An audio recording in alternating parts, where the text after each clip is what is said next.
Assalamualaikum viewers, hope so that you all will be fine, safe and secure at your home and you are watching my channel hashtag study to learn with Humera. Opening my video with the name of Allah, the most beneficent, the most merciful and the most gracious. Today, it is my very first video on the topic of Introduction to Communication Part 1. First of all, dear friends and fellows, please like my video and subscribe to my channel. Let's come toward the topic of the video. Let me share the main headings about which I will be talking. First of all, I will tell you about objectives of communications, after that origin of communication, and after that detailed meaning of communication, and at the end of the video I will tell you about scholarly definitions of communication. Before actually starting the video, I want to give you an example of communications, because when we take a start with an example, so we can understand the logic behind that thing more quickly. When I start my video, I start it with a greeting, Assalamu alaikum viewers. This shows my willingness to communicate with all of you through the medium of this video. Same like this, when two or more persons meet each other, they often start their conversation by saying Assalamu alaikum, hello, hi, how are you? And mind it, a greeting is often the first point of call for human communication, and it can be the first phrase of communication. And here I want to share African and American start their communication by saying hello, hi. In Swahili, they start their communication by saying jambo, that means hello, and in Bengali they say namaskar, that also means hello. In Chinese communicate with one another by saying ni hao, and in Gujarati they says kem cho, and in Hindi they says namaste to communicate. In Tagalog they says kumusta, and in French they says bonjour.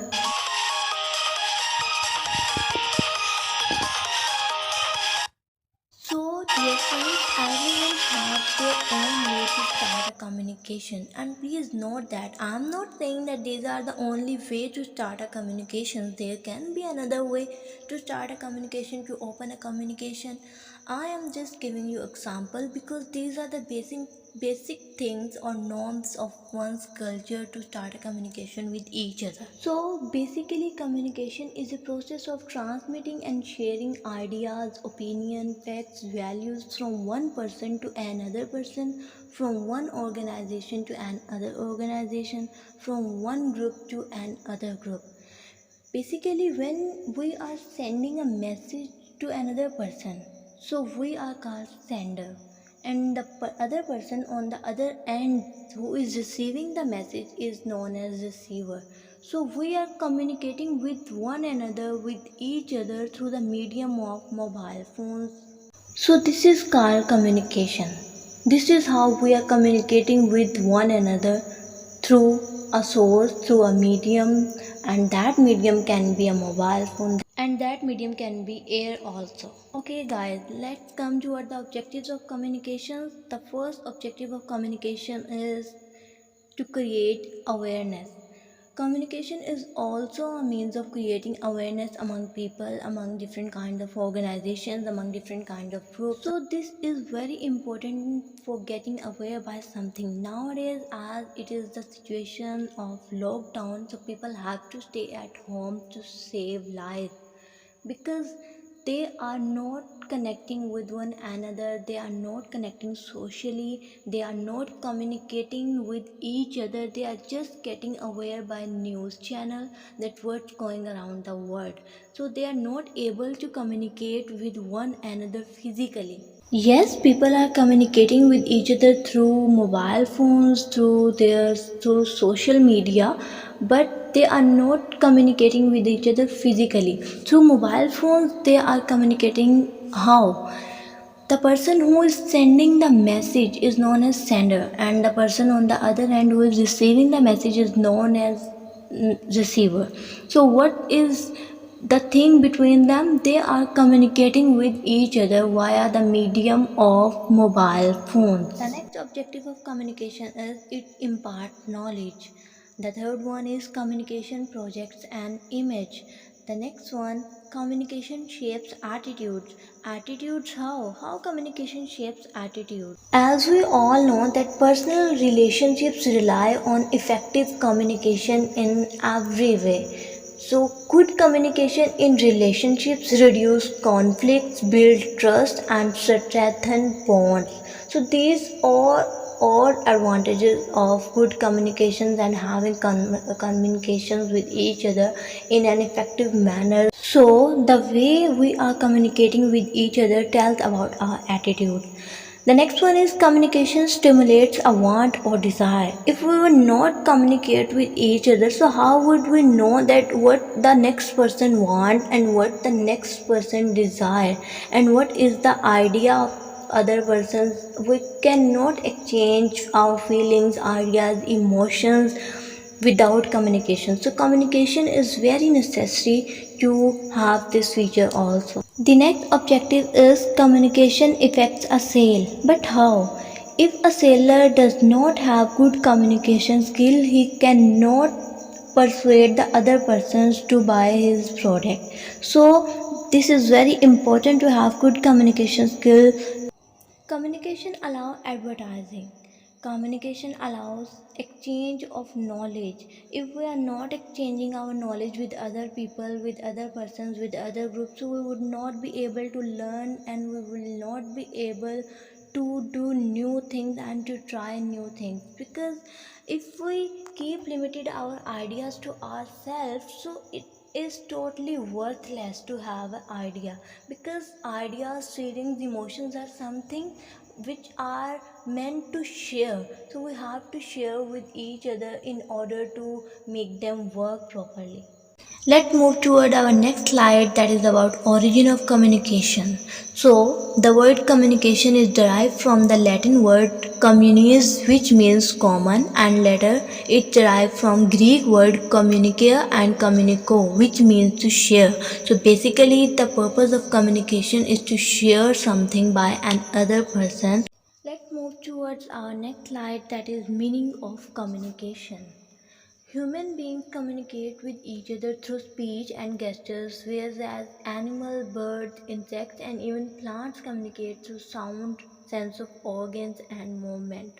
Most of the animals communicate by smell. They release pheromones, that is airborne chemical, to send message to other.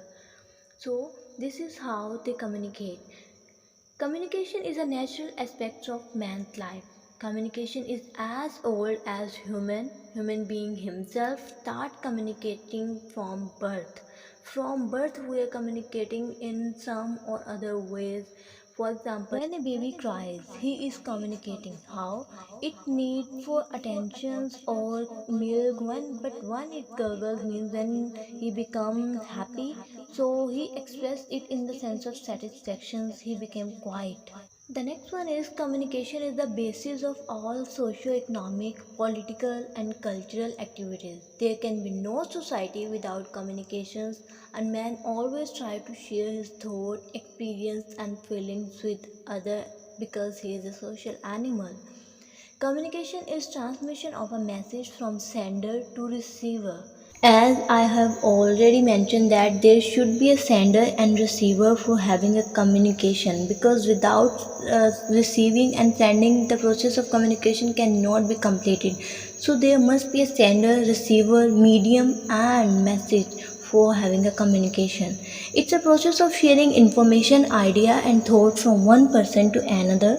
It's a process of exchanging information, ideas, thoughts, feelings and emotions through speech, signals, writing and behavior. Let's move towards the final topic of the video, scholarly definitions of communications.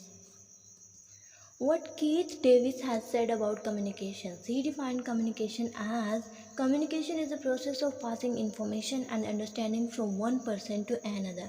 What Knut and O'Donnell has said about communications, they define it as communication is an exchange of facts, ideas, opinions, or emotions by two or more people. There is an explanation and comment on the definition of Knut and O'Donnell. This is communication is a two-way activity. It's a number one. Okay. The next point is there is a communicator and the receiver of communication. Exchange implies reception and response from the receiver to ideas, emotions, and opinions of communicator. So thus, what we got as a result, communication equal to action plus reaction plus interaction. Let's move toward the Peter Little. According to Peter Little, the definition of communication are follow. Communication is the process by which information is transmitted between individuals or organizations so that an understanding response results. Let's break his example into parts. Number one, a process. Number two, information transmitted between individual and organization. Number three, ensure that understanding response from the receiver of the communication.